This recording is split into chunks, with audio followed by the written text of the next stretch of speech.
"That room belongs to my wife," my son shouted when I returned home after weeks away and tried to enter my own bedroom.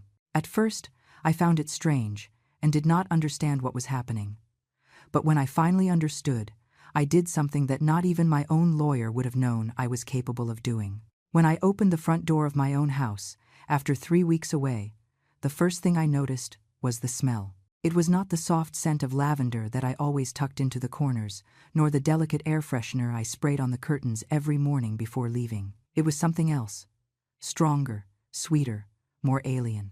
I left my suitcase by the entryway and walked slowly down the hall, feeling my feet sink into the carpet I had chosen 15 years ago, back when my husband was still alive, and this house still felt like a complete home. But now, something was different. There were boxes stacked against the living room wall, shoes that were not mine kicked off by the sofa, a woman's jacket hanging on the coat rack where my late husband's gray coat had always hung. I stopped. I took a deep breath. I tried to calm myself. Maybe Kevin had come to visit and brought some things. Maybe Ashley needed to store something here temporarily. Maybe there was a simple explanation and I was just tired from the trip. I moved toward the kitchen and found dirty dishes in the sink, coffee mugs with lipstick marks that were not my shade, takeout containers piled up in the trash can, the coffee maker. My Italian espresso machine that I brought back from a trip to Rome 20 years ago was stained and uncleaned. I felt a knot in my stomach. Something was not right. I walked up the stairs with my heart beating faster than normal. Every step creaked under my feet as if the house itself were trying to warn me. When I reached the second floor, I saw that the door to my bedroom was closed. My bedroom. The place where I had slept for 35 years. The place where I mourned the death of my husband. The place where I kept the photos of Kevin when he was a boy. His school drawings. The letters he wrote to me from college. I reached out for the handle, but before I could turn it, I heard rapid footsteps behind me. "Mom, what are you doing here?" It was Kevin. My son, my only son. The boy I raised alone after his father died. The young man for whom I paid full tuition. $20,000 a year for 4 years. The man to whom I gave $15,000 for his wedding to Ashley. The same man to whom I lent $30,000 for the down payment on his condo. Money he never paid back because there was always just a little bit more needed. I turned toward him, confused. "What am I doing here?" "Kevin, this is my house. I just got back from my trip." "Why are you asking me that?" He looked nervous. He had dark circles under his eyes, as if he had not slept well. His hair was messy, and he was wearing a wrinkled t-shirt. "Yeah, I know it is your house, but I thought you were coming back next week. We were not expecting you today." "You were not expecting me? Who is we?" I asked, feeling the confusion slowly transforming into something darker, something akin to fear. Before Kevin could answer, Ashley appeared from the other end of the hallway. She was wearing a silk robe that I had never seen before. Her hair was pulled up in a high bun, and she had that expression that always made me uncomfortable, that mixture of fake sweetness and calculated coldness. "Margaret, what a surprise to see you here so soon. We thought you would call before coming back." Ashley spoke with that soft voice she used when she wanted to seem nice, but in reality, she was annoyed. "Call? To enter my own house?" My voice came out firmer than I expected. Ashley exchanged a look with Kevin. It was quick, almost imperceptible, but I saw it. It was a look of complicity, of a shared secret, of something I was not supposed to know. "Well, it is just that. We have been staying here while you were away. The house was empty, and we thought it would be good to look after it. You know, so it does not feel so lonely." Ashley smiled, but her eyes did not smile. I nodded slowly, processing her words. "I understand. Thank you for watching the house. But I am back now, so I suppose you can go back to your apartment." The silence that followed was awkward, heavy.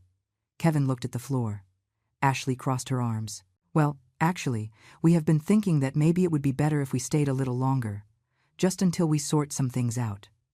"What things?" I asked, feeling my patience beginning to run out. "Financial things.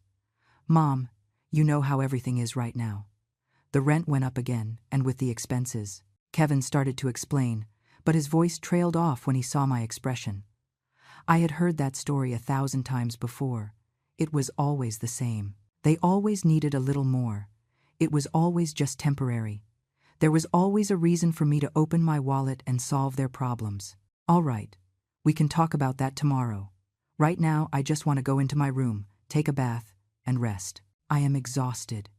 I turned back toward my bedroom door, and this time I grabbed the handle. But before I could open it, Kevin stepped forward and put his hand on the door, holding it shut. Mom, wait.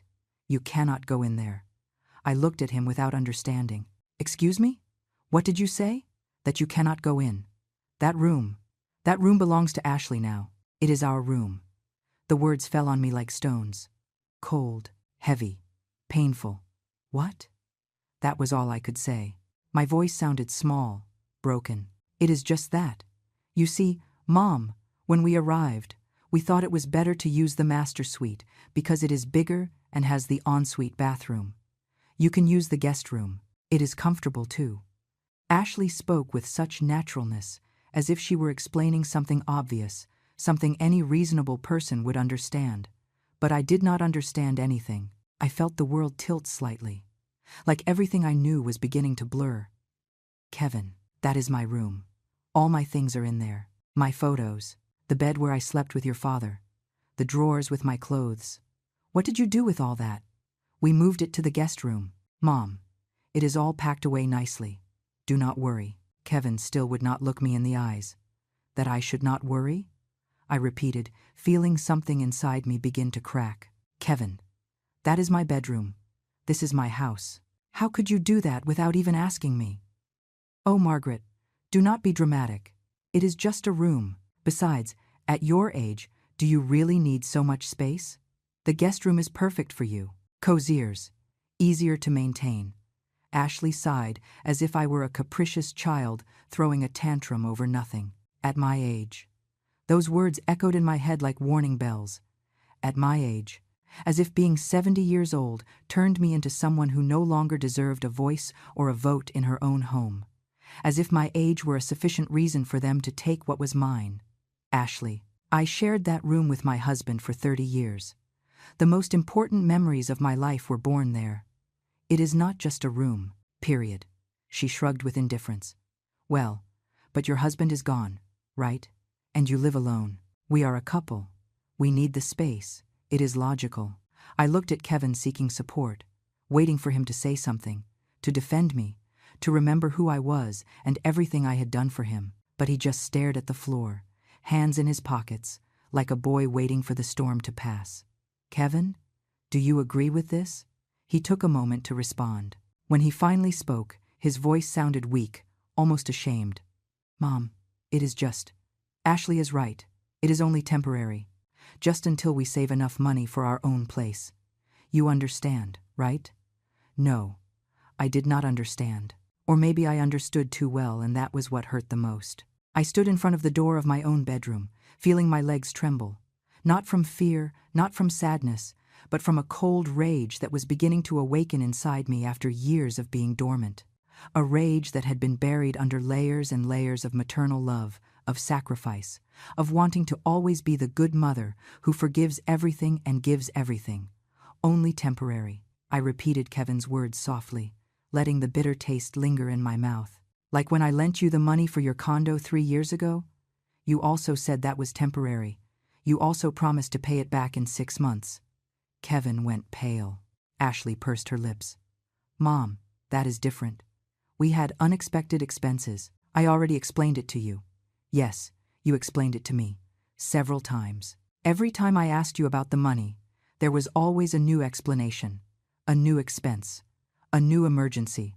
My voice remained calm, but inside I felt something break definitively.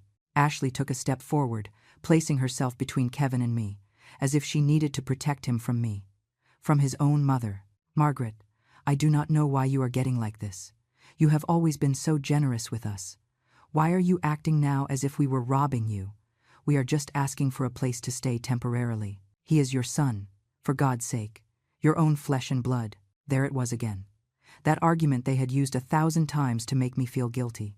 He is your son. He is your family. How can you deny something to your own blood? As if love had to be measured in dollars given and spaces ceded. As if being a mother meant disappearing so that they could take my place. You are right. Ashley.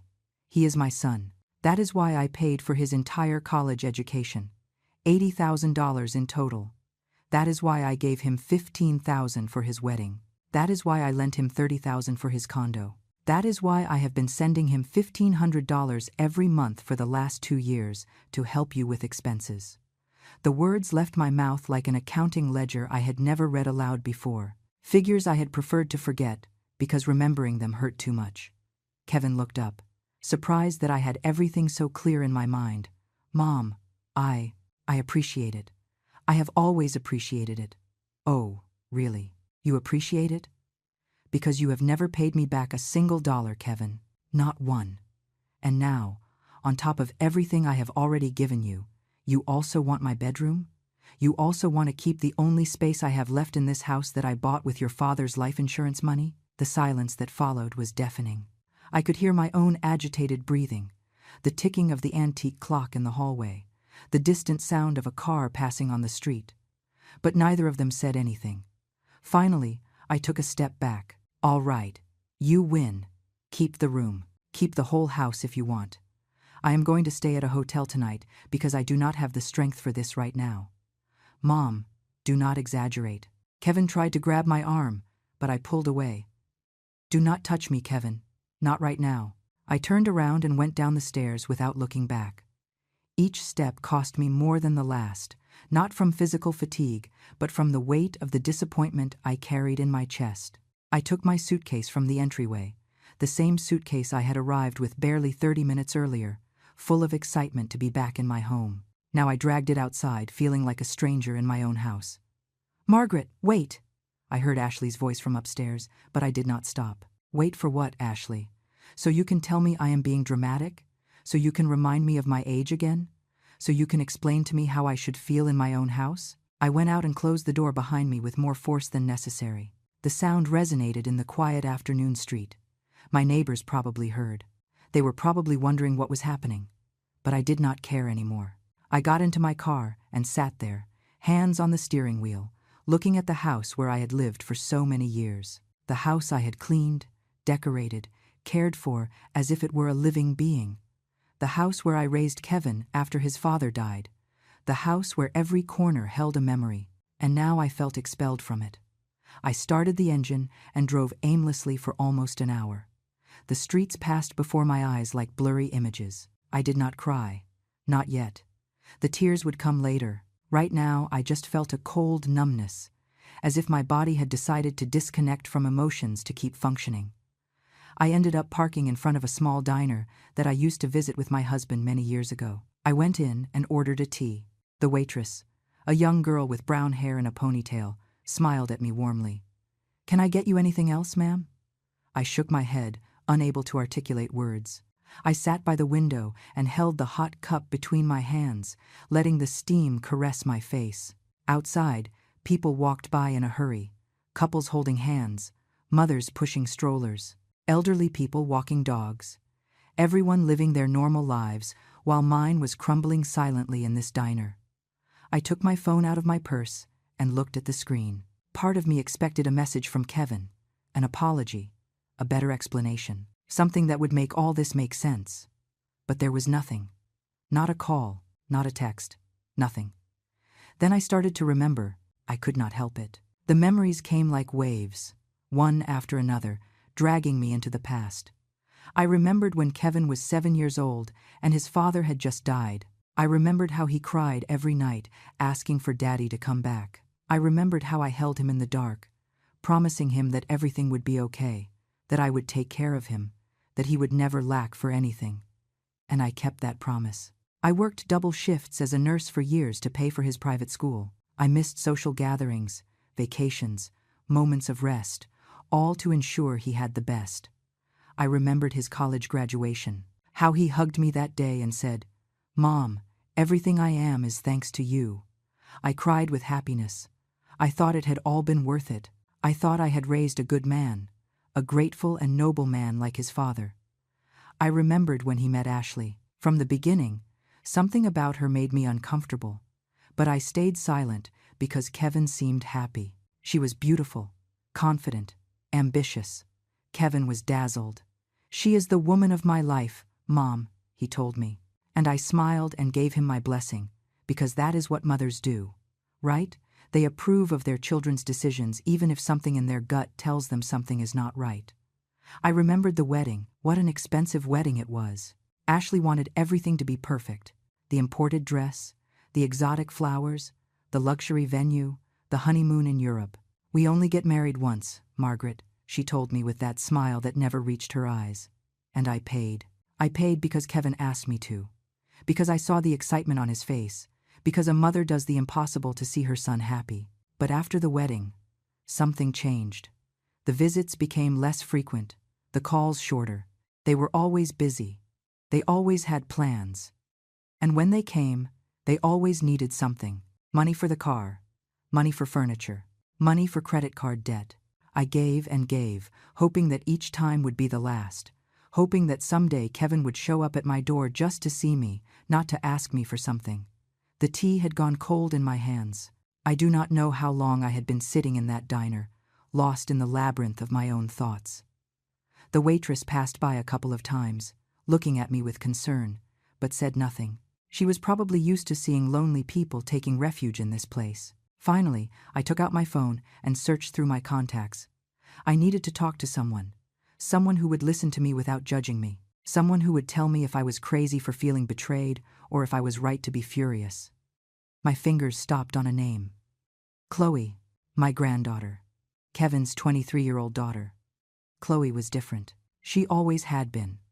Since she was little, she had a special sensitivity, an ability to see beyond appearances. When her parents moved in with Ashley after the marriage, Chloe stayed with me on weekends. She said my house was quieter, that with me, she could be herself. She never asked me for money. She never expected anything from me except time and conversation. I dialed her number. She answered on the third ring. "Grandma, how are you? You are back from your trip." Her voice sounded cheerful, carefree. She still did not know what had happened. For a moment, I hesitated whether I should tell her. I did not want to put her in the middle of the conflict between her father and me. But I needed to talk to someone before I exploded. "Chloe, sweetheart? Yes, I am back. Could you come see me? I need to talk to you." There was a pause. Chloe knew my voice well enough to detect when something was wrong. "Grandma, what happened? Your voice sounds strange." "I am fine, honey. Just, I need to see you. Can you?" "Of course. Where are you?" "I am coming right now." I gave her the address of the diner and hung up. I felt a small relief knowing she was coming. At least I would not be completely alone in this. Chloe arrived 20 minutes later. I saw her enter the diner with her long dark hair falling over her shoulders, her worn jeans, and her backpack slung over her shoulder. When she saw me, her expression changed immediately from concern to alarm. "Grandma." She sat across from me and took my hands. "What happened to you? You look different." "Chloe, I need to tell you something, and I want you to listen without interrupting." "Okay," she nodded, squeezing my hands gently. I told her everything. From the moment I arrived at the house and smelled that strange scent, to the conversation in the hallway, to Kevin's words telling me I could not enter my own bedroom. I told her about the $30,000 never paid back, about the monthly transfers, about all the years of giving and giving without receiving even a genuine thank you. As I spoke, I watched Chloe's face go from surprise to indignation. Her eyes filled with tears, but they were not tears of sadness. They were tears of rage. "I cannot believe Dad did that." Her voice trembled. "Grandma, that is horrible. That is your house, your bedroom. How could they? Your father says it is temporary, just until they save money." "Temporary. Grandma, they have been telling you everything is temporary for years. The loan for the condo was temporary. The help with expenses was temporary. But it never ends, does it? There is always something else." I was surprised to hear Chloe talk like that about her own father, but it also made me feel validated. I was not crazy. I was not being selfish. What they had done to me was wrong. "Chloe, I just want to understand. At what point did I stop being his mother and become his bank?" The tears finally began to roll down my cheeks. I could not hold them back anymore. Chloe got up from her chair, came to my side, and hugged me tight. There, in the middle of that diner, surrounded by the murmur of other people's conversations and the smell of fresh coffee, I finally allowed myself to cry. "Grandma, listen to me closely." Chloe pulled away a little to look me in the eyes. "You did nothing wrong. Nothing. You were an incredible mother. You gave Dad everything you could and more. But he and Ashley have taken advantage of your generosity, and that is not right. But he is my son, Chloe. He is my only son. If I do not help him, who will? Grandma, there is a difference between helping and enabling abuse. Dad is 45 years old. He is not a child. He has a job. He has a college degree that you paid for. He has all the tools to support himself. But he has chosen to live depending on you because it is easier, and Ashley. She has manipulated him to see you as a bottomless resource instead of as his mother." Her words were harsh, but true. I knew it deep down, but hearing it out loud made me face it realistically. "I do not know what to do, Chloe. I do not know how to handle this." "I do." The determination in her voice surprised me. "Grandma, you have to set boundaries. Clear and firm boundaries. And if Dad does not respect them, there have to be consequences." "What kind of consequences?" "Stop giving them money. Get your house back. Get your life back. Grandma, you have spent the last few years living for them. When was the last time you did something just for you? When was the last time you bought yourself something nice without feeling guilty? When was the last time you said no without giving explanations?" I remained silent because I had no answer. I could not remember the last time I had done something purely for my own pleasure without thinking if Kevin needed that money for something else. "Exactly." Chloe saw the answer in my silence. "Grandma, you are 70. You have worked all your life. You have sacrificed all your life. Do not you think you deserve to live for yourself now? But if I stop helping them, what is going to happen to them? They are going to have to learn to support themselves, like adults, like they should have been doing for years." Chloe was right. At the bottom of my heart, I knew it. But years of maternal conditioning, years of putting Kevin's needs above mine, years of believing that a good mother always gives without expecting anything in return, made it almost impossible to imagine myself taking such a firm stance. "I do not know if I can do it, Chloe. I do not know if I can be so tough on your father. It is not being tough, Grandma. It is being fair. It is respecting yourself. And if Dad really loves you, he will understand. It might not be immediately. He might get angry at first. But eventually, he will understand. And if he does not," Chloe paused, "if he does not, then you need to ask yourself if he really is the son you thought he was." Those words hit me like a punch to the stomach. The idea that Kevin might not be who I thought he was, the idea that perhaps my son had changed so much that I no longer recognized him, was devastating. "You knew they were staying at my house?" I asked her suddenly. Chloe shook her head. "No, Dad did not tell me anything. We barely speak lately. Since he has been with Ashley, she controls everything. She decides who they see, who they talk to, how they spend money. It is as if Dad has lost his own voice. Do you think she is manipulating him?" "I know she is manipulating him. Grandma, I have seen it. The way she talks to him, the way she makes him feel guilty when he wants to do something without consulting her. She has total control, and now she is doing the same to you." I thought of Ashley, of her calculated smiles, of her way of making me feel that I was being unreasonable every time I questioned something. I thought of how she always had a perfect explanation for every expense, every request, every invasion of my boundaries. So, what do I do? How do I get my house back without destroying my relationship with Kevin? Chloe took a deep breath. "Grandma, I am going to be honest with you. You might not be able to do both things. It may be that when you set boundaries, Dad gets angry. It may be that Ashley turns him against you. It may be that there is a period of distance and tension. But in the long run, it is the best for everyone. Because if you keep allowing this, you are going to end up with nothing. No money, no house, no dignity. And they are going to keep taking until there is nothing left to take." We left the diner when the sun was already starting to set. Chloe insisted on accompanying me to a nearby hotel. I booked a simple but comfortable room. While we went up in the elevator, my granddaughter would not let go of my hand, as if she feared I was going to crumble at any moment. "Do you want me to stay with you tonight, Grandma?" she asked me when we entered the room. "No, sweetheart. I will be fine. You need to go to your apartment. Get some rest. You have work tomorrow. Work can wait. You are more important." Those simple words broke me again. How ironic that my granddaughter, who had her whole life ahead of her, was willing to sacrifice her time for me, while my own son, to whom I gave everything, could not even let me enter my bedroom. "I will be fine, Chloe. Really. I just need to sleep and think clearly." She hugged me tight before leaving. "I will call you early tomorrow. And, Grandma, I want you to know I am proud of you. I know this is hard, but you are doing the right thing." When she left, I stayed alone in that hotel room that smelled of artificial lavender and disinfectant. I sat on the bed and looked around. The beige walls, the television mounted on the wall, the thick curtains blocking out the city light. Everything was impersonal, cold, alien. And yet, I felt more at peace here than in my own home. I took out my phone and saw 3 messages from Kevin. "Mom, please come back. We can talk. I did not mean to make you feel bad. It is just a misunderstanding. Ashley is worried about you. Come home."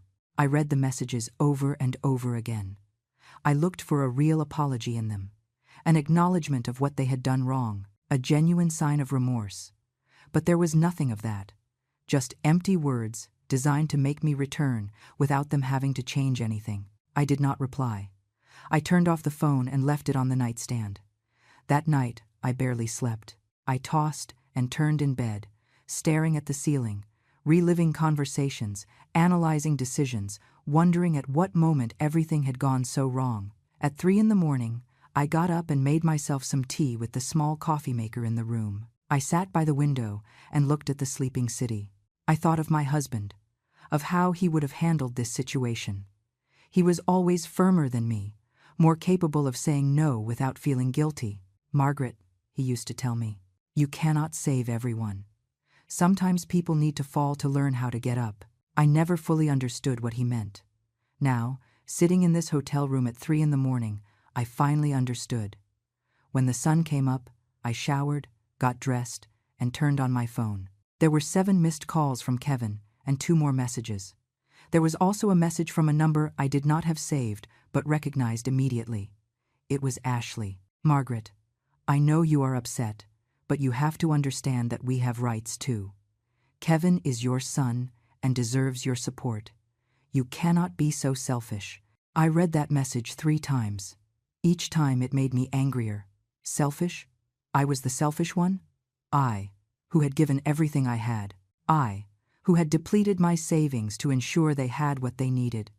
I, who was now sleeping in a hotel because I had been kicked out of my own bedroom. I made a decision in that moment. A cold, calculated, definitive decision. I searched my contacts until I found Robert's name. Robert had been a friend of my husband and was now a respected lawyer specializing in family law and estates.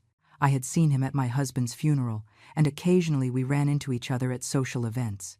He always told me, "Margaret, if you ever need legal help, call me." I never thought I would need it, especially not to protect myself from my own son. I dialed his number. It was barely 8 a.m, but Robert was an early riser. "Margaret, is that you?" "Yes, Robert. I am sorry to call so early." "Do not worry. What is going on? You sound different." "Robert, I need your help. I need legal help." There was a brief pause. "Of course. When can you come to my office? Is today possible? For you, always. I will expect you at 10. I hung up and stared at the phone. This was real. I was going to take legal measures against my own son. The idea churned my stomach, but it also gave me a strange sense of power. For the first time in years, I was taking control of my own life. I arrived at Robert's office at 10 o'clock sharp. His secretary greeted me with a kind smile and offered me coffee. A few minutes later, Robert came out of his office. He was a man of about 60, gray hair perfectly combed, impeccable suit, intelligent gaze. "Margaret, come in, please." His office was elegant but cozy. Shelves full of law books, a dark wood desk, family photographs on the walls. I sat across from him and suddenly did not know where to start. Take your time. Robert leaned back in his chair, patient. And so, for the second time in 24 hours, I told my story. But this time I did not cry. This time the words came out firm, clear, organized.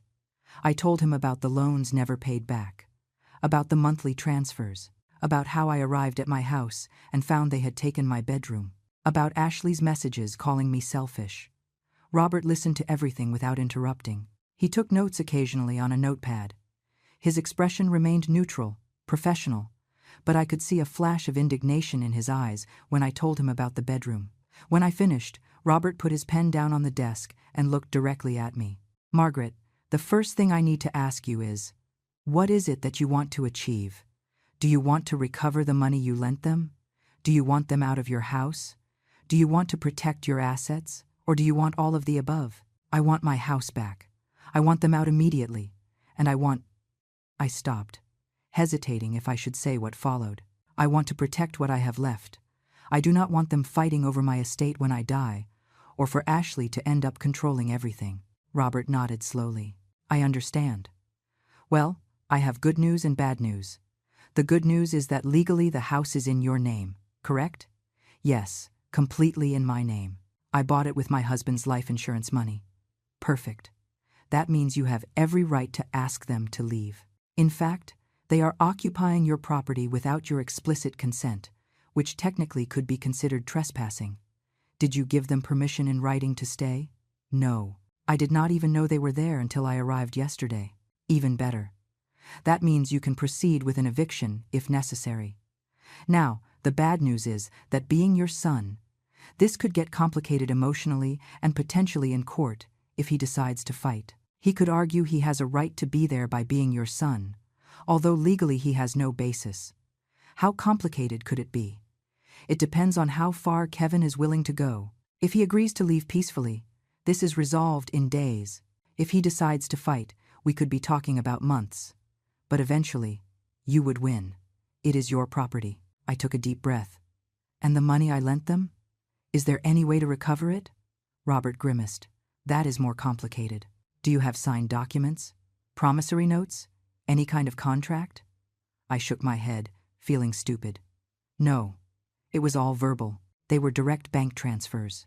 Then it is your word against his. He could argue they were gifts, not loans. Without documentation, it would be difficult to prove otherwise in court. So I lost those $30,000. Not necessarily. If you have the transfer receipts, we can document the payments. And if Kevin at any moment acknowledged in writing that they were loans, text messages, emails, anything that could help. But being honest, recovering that money would be a long and expensive battle. You would have to decide if it is worth it. I stayed silent, processing all the information. Margaret, allow me to ask you something personal. Robert leaned forward. What is it that you really want? Beyond the legal aspect, beyond the money and the house. What is it that your heart needs? Robert's question caught me off guard. I had prepared myself to talk about laws, documents, legal procedures. I did not expect him to ask me what my heart needed. I felt my eyes filling with tears again. But this time they were not tears of sadness.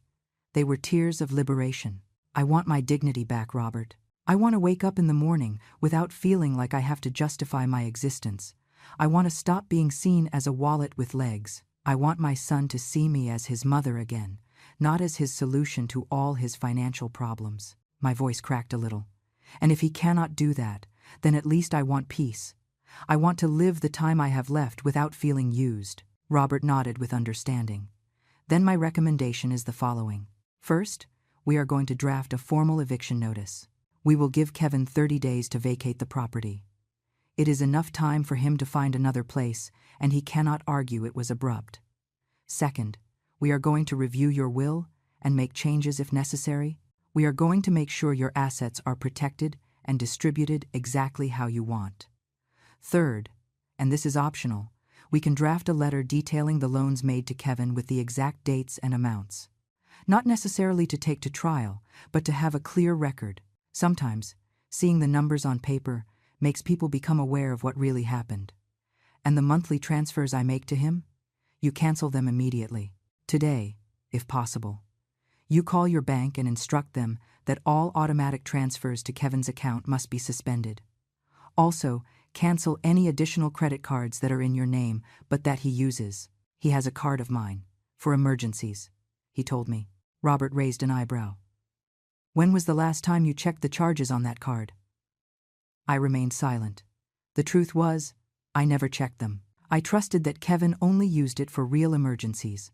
Margaret, I need you to do me a favor. When you leave here, go straight to the bank and request a detailed statement of that card for the last 6 months. I want you to see exactly what your money has been spent on. I felt a shiver run down my spine. Part of me did not want to know. Part of me preferred to remain in ignorance. But the stronger part, the part that had awakened yesterday when I was prevented from entering my own bedroom, needed to see the full truth. I will do it. Good. Now, let me prepare the documents. I will have them ready for you tomorrow. In the meantime, I want you to think carefully about how you want to proceed. Once you hand over that eviction notice, there is no turning back. Kevin is going to react, probably badly. Ashley is definitely going to react badly. You have to be prepared for that. And if he refuses to leave, then we proceed legally with the formal eviction through the court. As I told you, eventually you would win, but it would be longer and more painful. I got up from the chair, feeling strangely lighter despite the gravity of everything we had just discussed. Robert, thank you. You do not know how much this means to me. He stood up too and came around the desk to take my hand in his. Margaret, I knew your husband for many years. He was a good man, and I know he loved you deeply. I also know he would want you to take care of yourself. Do not feel guilty for protecting yourself. That does not make you a bad mother. It makes you a smart woman. I left Robert's office with a clear plan for the first time in days. I drove straight to the bank.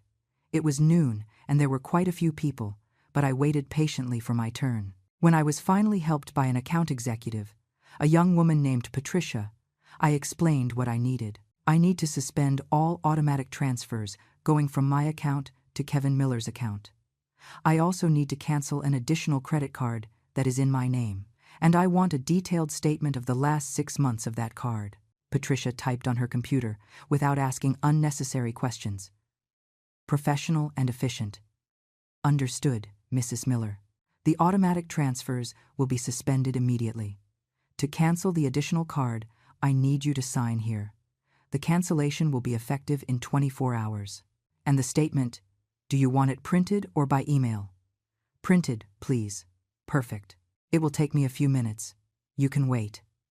I nodded and sat in one of the bank chairs. While I waited, I looked at my phone. More messages from Kevin. More messages from Ashley. There was even a message from an unknown number that turned out to be Ashley's mother. Mrs. Miller, my daughter told me what happened. I think you are misinterpreting the situation. Kevin and Ashley only want to help you. At your age, living alone can be dangerous. You should be together as a family. I deleted the message without finishing reading it. The manipulation was now coming from all sides. It was no longer just Ashley. Now she had recruited reinforcements. Mrs. Miller. Patricia called me from her desk. I approached and she handed me a thick envelope. Here is the statement. The automatic transfers are already canceled. The additional card will be canceled tomorrow at this same time. Thank you, Patricia. I left the bank with the envelope in my hands, feeling its weight. I did not open it there. I needed to be in a private place for this. I returned to the hotel, went up to my room, locked the door, and sat on the bed. With trembling hands, I opened the envelope and took out the sheets. Page after page of transactions. I started reading. Restaurants. Dozens of charges at expensive restaurants. Some for $100, others for $200, one for $350. Clothing. Charges at luxury department stores. $500 here, $700 there. Electronics. A charge of $1,200 at a tech store. Travel, airline tickets. Hotel reservations. A charge of $2,500 at a travel agency. I kept reading, feeling the rage growing in my chest with every page. These were not emergencies. This was a lifestyle that I was funding without knowing it. I calculated mentally. In the last 6 months, Kevin had spent more than $20,000 on that card. $20,000 in restaurants. clothing, travel, while telling me he had no money for rent, while asking me for monthly transfers for basic expenses. I got up and walked to the bathroom mirror. I stared at myself. I saw a 70-year-old woman with wrinkles around her eyes, gray hair, hands marked by years of work. But I also saw something else. I saw determination. I saw strength. I saw someone who was no longer going to allow herself to be treated like a fool. I picked up my phone and finally replied to Kevin's message. Kevin, we need to talk. In person. Tomorrow at 3 in the afternoon at the coffee shop on Maple Street. Come alone. Without Ashley. The reply came almost immediately.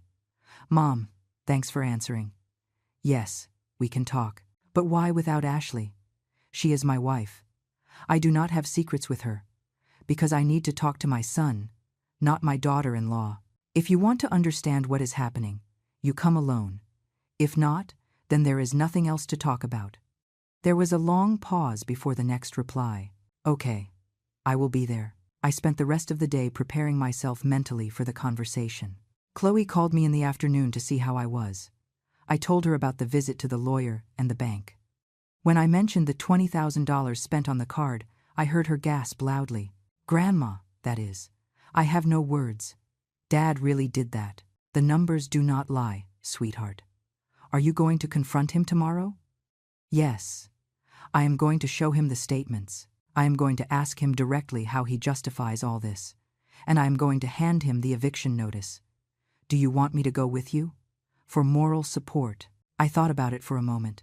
Part of me wanted her support, but another part knew this was something I had to do alone. No, Chloe.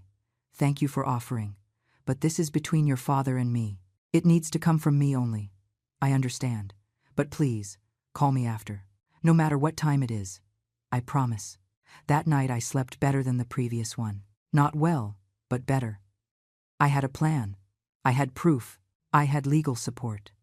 I no longer felt helpless. I was no longer the silent victim, enduring everything to keep the peace. I was a woman taking control of her own life. The next morning, I stopped by Robert's office to pick up the documents. The eviction notice was perfectly drafted, formal but clear. It gave Kevin 30 days to vacate the property. Robert had also prepared documents to change my will. Have you decided how you want to distribute your assets? He asked me. I want the house to go to Chloe. She is the only one who has really treated me like family and not like an ATM. Kevin can have some of the savings I have left, if there is anything left after all this. But the house is for Chloe. Robert nodded while taking notes on his legal pad. Perfect. I am going to draft the new will with those specifications. I am also going to include a clause that protects the assets from any attempt to contest it. Given that Kevin is your only child, he might try to question the will, arguing it was influenced by temporary emotions. But if we clearly document your reasons and your completely lucid mental state at the time of making these changes, it will be very difficult for him to succeed. How long will it take? A week maximum, but, Margaret, there is something else you should consider. Robert put down his pen and looked at me seriously. Once Kevin knows you have changed your will, things can get very ugly, especially with Ashley in the picture. I have seen cases where people become unpredictable when they feel they are losing an inheritance. How unpredictable? From attempts at extreme manipulation to, in rare cases, attempts to declare you mentally incompetent to invalidate your legal decisions. That is why it is important we establish your mental competence now, while everything is fresh. I am going to recommend you visit a trusted doctor and get an evaluation certifying you are in full command of your mental faculties. The idea that my own son might try to declare me incompetent churned my stomach. But after seeing the credit card statements, after everything that had happened, nothing would surprise me anymore. I will do it. Anything else? Yes, change the locks on your house. Today, if possible. Do not wait for the 30 days to be up. If Kevin has keys, change them. It is your property, and you have every right. But if I change the locks, he will not be able to enter to take his things. Exactly. You can coordinate a specific day and time for him to come, with your presence or that of a third party, to collect his belongings. But he cannot have free access to your house while this process unfolds. It is for your safety and your peace of mind. I left Robert's office with a folder full of documents and a mental list of things to do. First, find a locksmith. Second, meet with Kevin. Third, hand over the eviction notice. Fourth, start rebuilding my life. It was 2 in the afternoon when I arrived at the coffee shop on Maple Street. I ordered a chamomile tea and sat at a table by the window where I could see the entrance. I placed the folder with the documents on the table, along with the envelope with the credit card statements. At 3 o'clock sharp, I saw Kevin walk in. He looked tired, nervous. He was wearing a wrinkled shirt and jeans. His hair was messy. He saw me and walked toward the table with slow steps, as if he were walking toward his execution. "Hi, Mom." His voice sounded small. "Kevin, sit down." He sat across from me, not looking me in the eyes. He toyed with his hands on the table. "Mom, I want you to know it was never my intention to make you feel bad. I know things got out of control, but, Kevin, before you keep talking, I need you to see something." I took out the envelope with the statements and slid it across the table toward him. He looked at it with confusion. "What is this?" "Open it." Kevin opened the envelope and started leafing through the pages.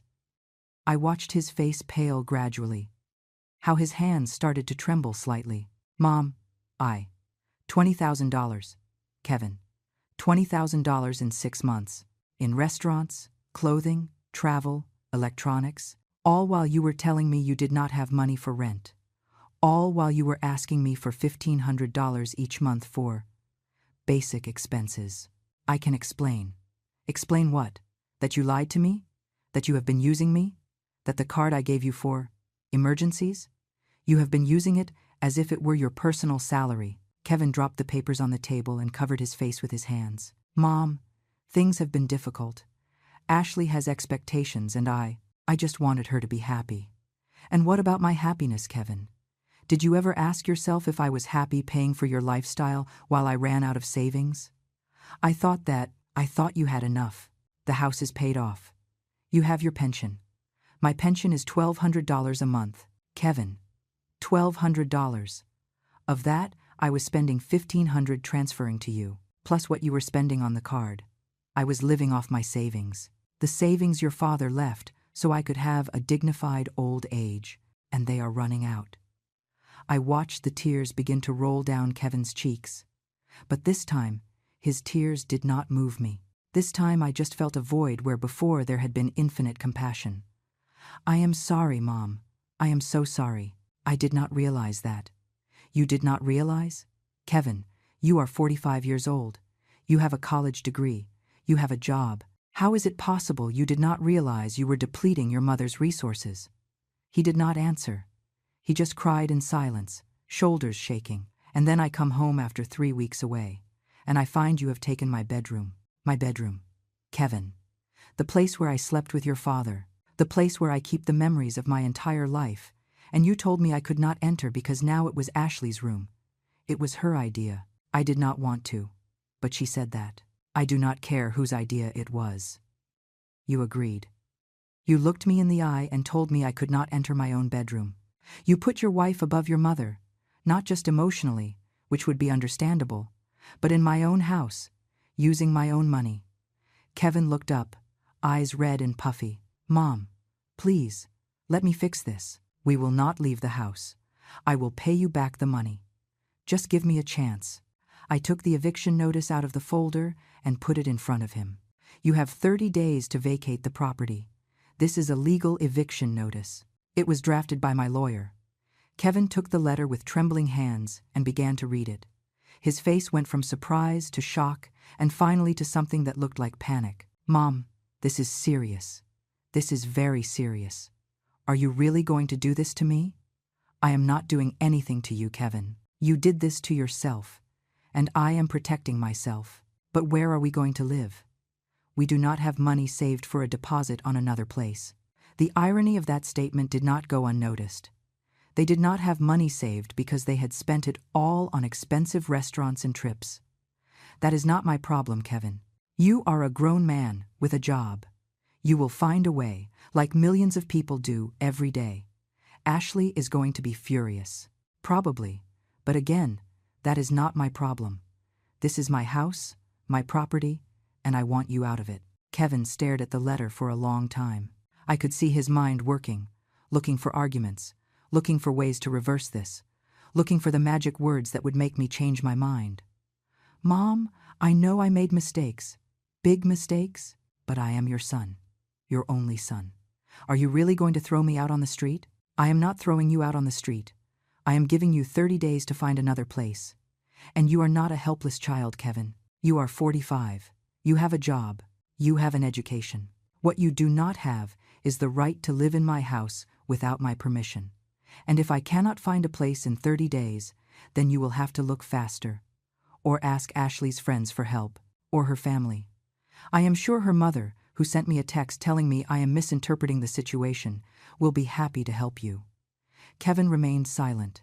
Finally, after what seemed like an eternity, he spoke with a voice barely audible. You hate me, Mom. The question took me by surprise. I looked at him truly for the first time since this conversation began. I saw the 7-year-old boy crying for his father. I saw the proud teenager who hugged me at his graduation. I saw the excited young man who introduced me to Ashley. But I also saw the man who had used me, lied to me, stripped me of my dignity little by little until almost nothing was left. I do not hate you, Kevin. My voice came out softer than I expected. But I am deeply disappointed, and I am tired. So tired of being seen as a solution to your problems instead of as your mother. I never wanted you to feel that way. But you made me feel that way. Maybe it was not your intention, but the result is the same. And now I have to make decisions to protect what little I have left. Not just financially, Kevin, also emotionally. My mental health, my dignity, my right to live in peace in my own home. Kevin closed his eyes and took a deep breath. When he opened them again, there was something different in his gaze, something between resignation and understanding. Is there anything I can do? Anything that changes your decision? Yes, you can leave my house in peace. You can accept you made mistakes and learn from them. You can start building your own life without depending on me. And someday, when you have done that, when you can come visit me without needing anything other than my company, maybe we can rebuild our relationship, but not before. And in the meantime, I need space. I need time to heal from all this. I need to remember who I am beyond being your provider. Kevin folded the eviction notice and put it in his pocket. He got up from the table, slowly, like a defeated man. I am going to respect your decision, Mom. I am not going to fight this. We will leave in 30 days. He paused. But I want you to know I am very sorry for hurting you. I know it does not mean much now, but it is true. I watched him walk away toward the door of the coffee shop. Part of me wanted to call him, hug him, tell him everything would be okay. But the stronger part, the part that had awakened and now kept me firm, knew this was necessary. For him and for me. When Kevin left, I stayed sitting at that table for a long time. My tea had gone completely cold. Outside, the afternoon was beginning to transform into night. The streetlights turned on one by one. People walked by with their lives, their problems, their stories. And I was there, a 70-year-old woman who had just confronted her son and who was not sure if she had done the right thing or if she had made the biggest mistake of her life. My phone rang. It was Chloe. Grandma, how did it go? I have been worried all afternoon. I just finished talking to your father. I showed him the statements. I handed him the eviction notice. I told him everything I needed to tell him. How did he react? He cried.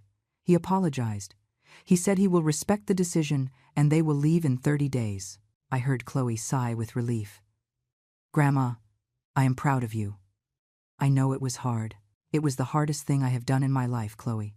Harder than burying your grandfather. Harder than anything else. Are you okay? I do not know.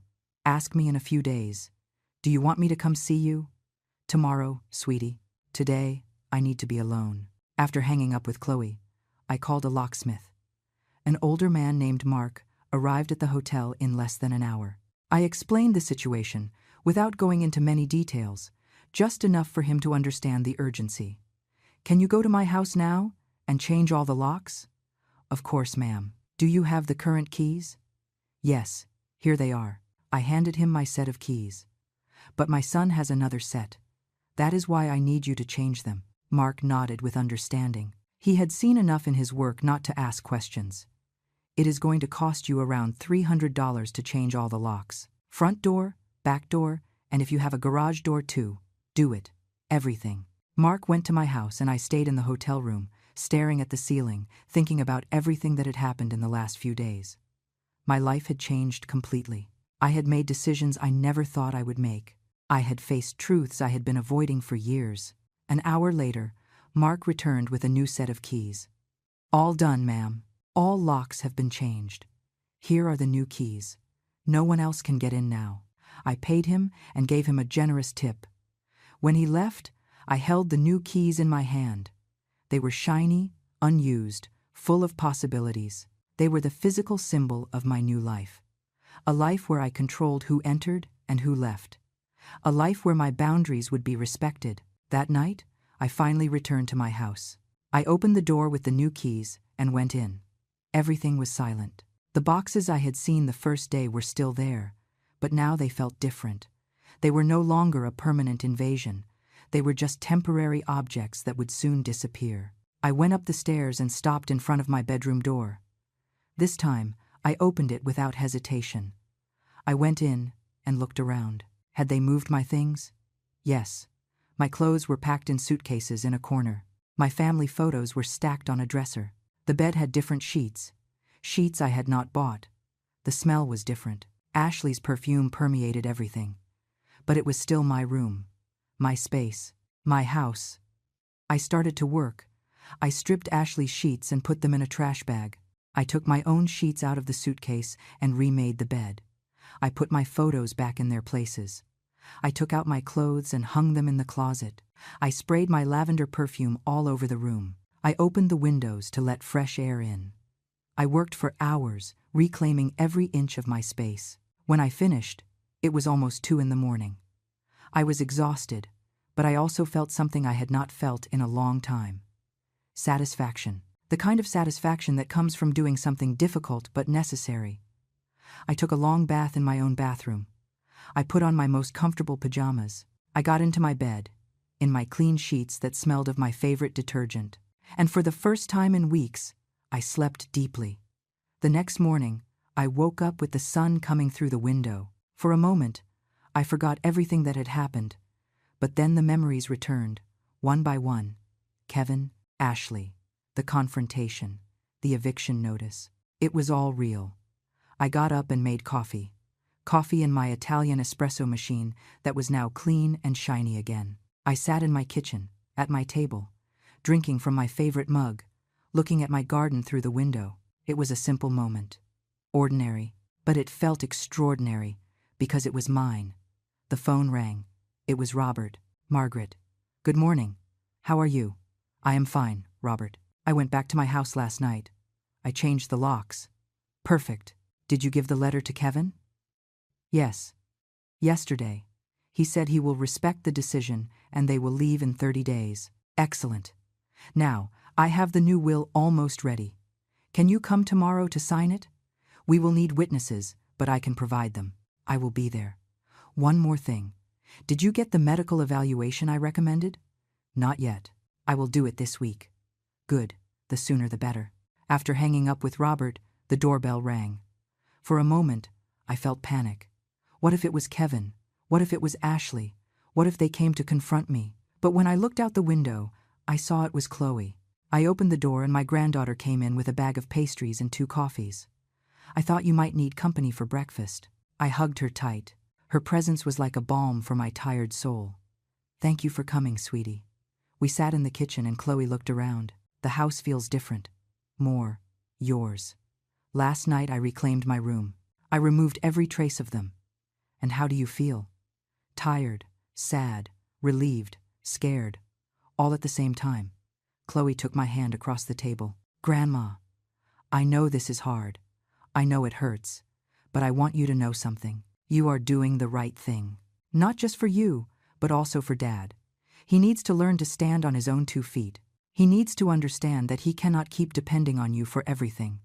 And most importantly, he needs to learn to value you. Do you think someday we can have a normal relationship again? I think so, but it is going to take time. And it is going to require him to do the work.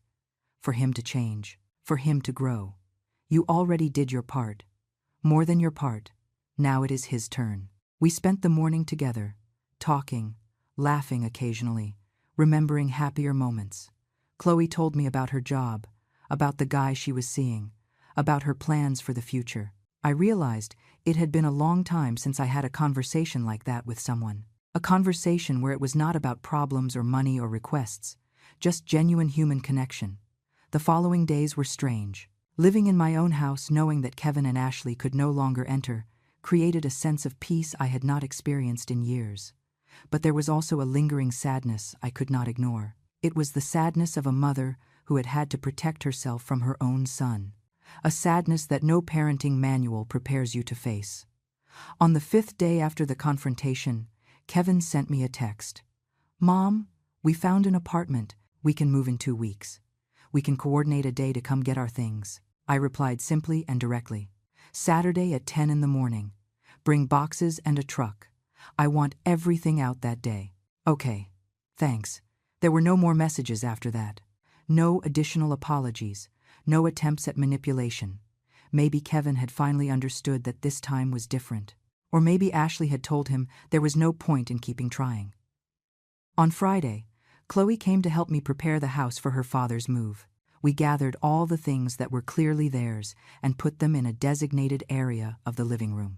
Clothes, shoes, bath products, some small appliances they had brought. While we worked, I found things that surprised me. In the closet of the room they had used, I found designer clothing tags, $500 dresses, $300 shoes, purses from brands I barely recognized but that were clearly expensive, all bought with the card I had given them for emergencies. "Look at this, Chloe." I showed her a dress with the tag still on. $800. Chloe looked at it in disbelief. Ashley did not even take the tag off. She probably planned to return it after wearing it once. $800 on a dress while asking me for money for food. Grandma, this is sick. It is not just bad money management. It is, I do not know what to call it. Fraud? Financial abuse? It is whatever it is, but it is over now. I also found receipts. Stacks of receipts kept in a drawer. Dinners for 2 at restaurants where a plate cost $70. Tickets to concerts for famous bands. A receipt from a luxury spa for $500. Every receipt was a small stab, reminding me how they had been using me. "Are you going to show this to Dad tomorrow?" Chloe asked. "No. It makes no sense anymore. He already knows what he did. Showing him more evidence would only be to humiliate him. And that is not my goal. My goal is to get my life back, not destroy his." That night, I barely slept. I knew the next morning would be hard. Seeing Kevin and Ashley entering my house, collecting their things, closing this chapter, part of me still hoped Kevin would show up at my door, alone, eyes full of genuine tears, asking for forgiveness for real and promising to change, but I knew that probably would not happen. Saturday dawned gray and cloudy, as if the weather itself reflected the general mood. At 10 o'clock exactly, I heard the sound of a truck parking in front of my house. I looked out the window and saw Kevin getting out of the truck. Ashley was with him, wearing large sunglasses despite the cloudy day, her face a perfect mask of indifference. There was also another person with them, a man I did not recognize. Probably a friend they had recruited to help with the move. I opened the door before they rang the doorbell. Kevin looked up, and our eyes met. There was pain there, but also something else. Shame, perhaps, or just exhaustion. "Good morning, Mom." "Good morning, Kevin." Ashley. I did not even bother to feign cordiality with her. "Everything is in the living room. You can start." They entered in silence. Kevin's friend, a tall man named Mike, according to what I heard, started loading boxes immediately, trying to stay out of the obvious drama unfolding. Chloe had arrived early and was with me in the kitchen, making coffee. Her presence gave me strength. Every time I felt my resolve wavering, I looked at her and remembered why I was doing this. Ashley was the first to break the silence. She approached the kitchen and looked at me with those cold eyes that had always disturbed me. "Margaret, I hope you are happy." You are kicking us out onto the street without caring what happens to us. Before I could answer, Chloe stepped in. No one is kicking you out onto the street, Ashley. They are giving you 30 days, which are almost up, to find another place. Which is exactly what millions of people do when they rent an apartment. The difference is, you were living rent-free in my grandmother's house. Ashley looked at her with surprise. She clearly did not expect Chloe, usually so quiet and diplomatic, to confront her. You do not understand the full situation, Chloe. I understand perfectly. I understand you spent $20,000 in 6 months on restaurants and clothes while my grandmother ran out of savings. I understand you took her bedroom without permission. I understand you have been using her as a personal bank for years. What part do I not understand, Ashley? Ashley's face turned red with rage. She opened her mouth to answer, but Kevin appeared in the kitchen doorway. Ashley, please, let's finish packing and let's go. Do not make things worse. It was the first time I heard Kevin contradict Ashley. The first time he put her in her place. Something had changed in him. Maybe the reality of the situation had finally penetrated his conscience. Ashley shot him a furious look, but said nothing more. She turned around and stormed out of the kitchen. Kevin stood there, looking at me with an expression I could not fully decipher. Mom, I want you to know I understand why you did this. Not immediately. But after thinking a lot these days, I understand. And you are right. I used you. I let Ashley use you. And I hate myself for that. His words sounded sincere, but I had learned to be cautious with words. Actions were what mattered. I am glad you understand, Kevin. Really. But understanding is not enough. What matters is what you do with that understanding. If something has really changed or if you are just saying what you think I want to hear, I have been thinking about a lot of things. About how I got to this point. About when I stopped being myself and became this. He made a vague gesture toward himself. I think I need help. Professional help. A therapist or something. That surprised me. Kevin had never been the type to admit needing help. If you really believe that, then you should do it. Would you come with me? To family therapy? Eventually, when I am ready. I thought about it for a moment. Part of me wanted to say yes immediately. But the wiser part, the part that had learned to set boundaries, knew I needed to be careful. If you go to individual therapy first, if you do the work of understanding your own issues, then yes, I would consider going to family sessions with you. But Kevin, I need to see actions, not just words. I need to see that you are really changing. He nodded slowly. I understand. And I will do it. I promise you. Promises do not mean much to me anymore. Son, show me with time. Kevin left the kitchen and continued packing. For the next 2 hours, I watched them take out box after box, piece of furniture after piece of furniture. Every object that went out the door was like a weight lifting off my shoulders. Ashley did not speak to me again. She kept busy packing, shooting me occasional looks of pure resentment. She clearly blamed me for all this. She had probably told Kevin I was the villain, the evil mother-in-law who had abandoned them in their time of need. But I no longer cared what Ashley thought of me. Finally, after what seemed like an eternity, Kevin came to get me. I was in my room, the room that was now completely mine again, looking out the window. Mom, we are done. We are leaving now. I turned to look at him. He looked exhausted, defeated. But there was also something different in his eyes, maybe a glimmer of maturity that had not been there before. Okay, you have everything. Yes. We checked every room twice. We walked down the stairs together in silence. Ashley and Mike were already in the truck, waiting. At the front door, Kevin stopped and looked at me. Mom, I know this fixes nothing, but thank you. Thank you for everything you did for me over all these years, and I am sorry for not valuing it when I should have. Kevin, I wish you the best. Truly. I hope you find your way. I hope you learn to live your own life without depending on anyone else. And I hope that someday, when we have both healed, we can have a different relationship. Better. I hope so too. He leaned in and kissed me on the cheek. I love you, Mom. I love you too, son. I will always love you. But loving someone does not mean allowing them to hurt you. Kevin nodded, eyes shining with tears he refused to shed. Then he turned and walked toward the truck. I watched him climb in, start the engine, and drive away down the street. I stood in the doorway until the truck disappeared completely from my sight. Chloe came out and put her arm around my shoulders. "Are you okay, Grandma?" "Yes, I think so." "How does it feel?" I thought about the question for a moment. How did it feel? It was not complete relief. It was not happiness. It was not pure sadness. It was something more complex, more nuanced. It feels like closing a book I no longer need to keep reading, like finishing a very, very long chapter. The days after Kevin left were strangely quiet.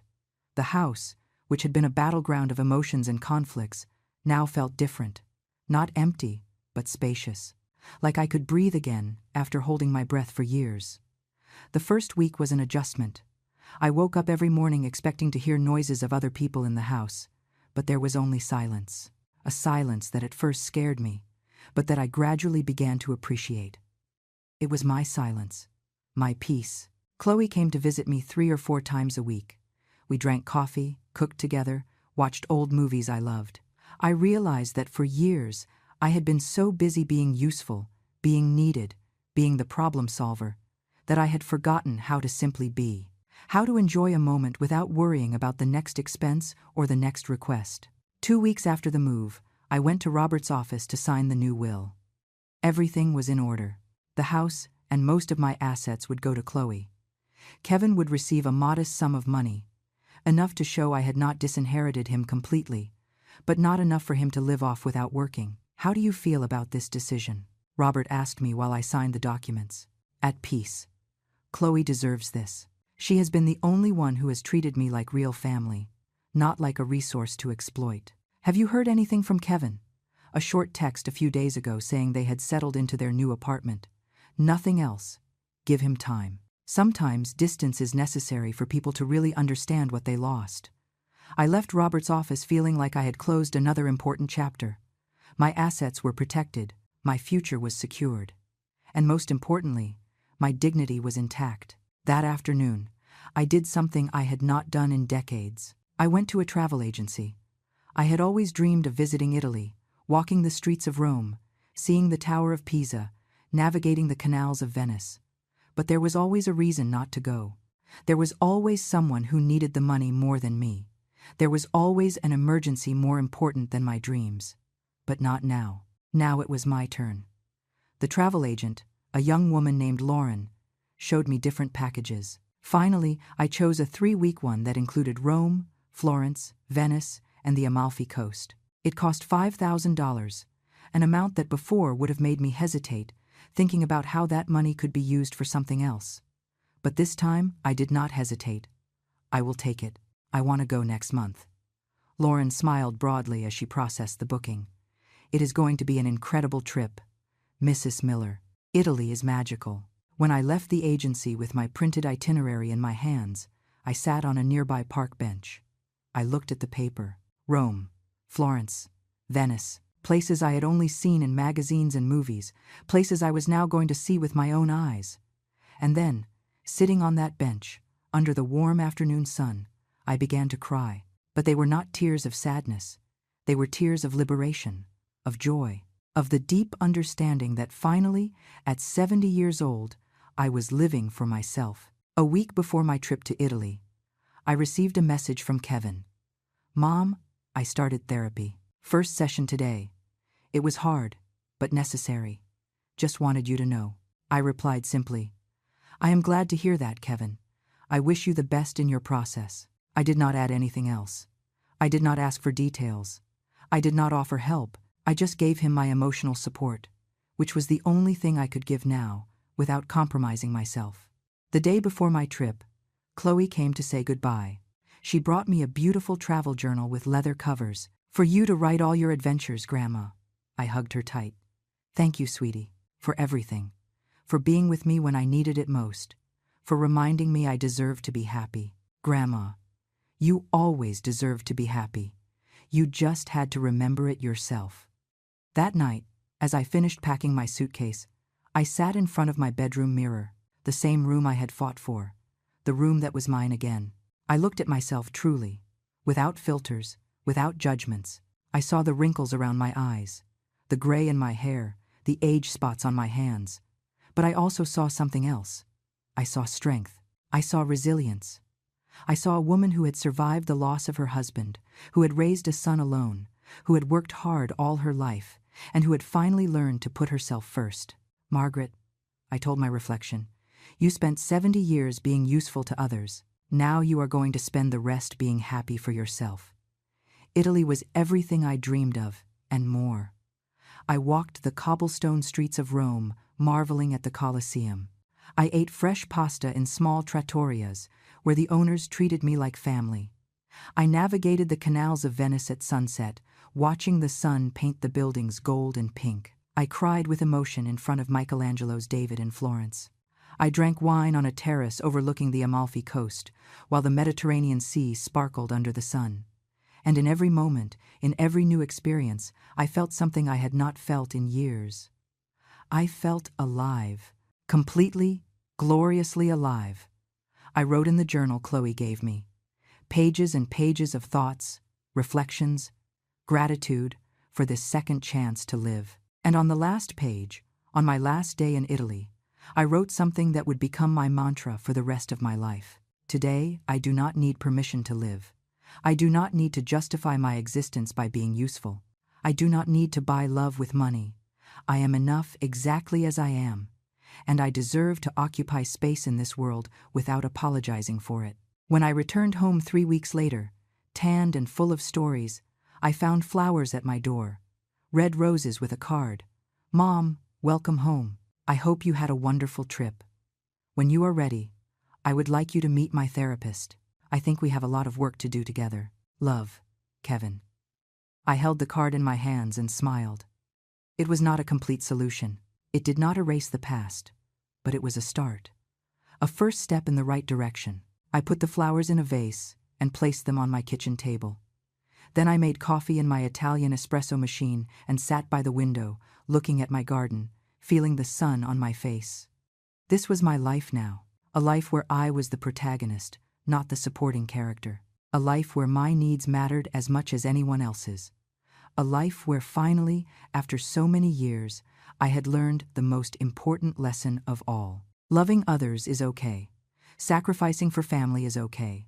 But never at the cost of losing yourself. Because when you lose yourself, you are of no use to anyone. Not to them and not to you. And I was no longer lost. I was exactly where I needed to be. In my house, in my life, in my own story. Writing the ending I chose. It was not revenge. It was liberation. And it felt like waking up after a very, very long dream. Very long dream. Very long dream. Very long dream. Very long dream. Very long dream. Very long dream. Very long dream.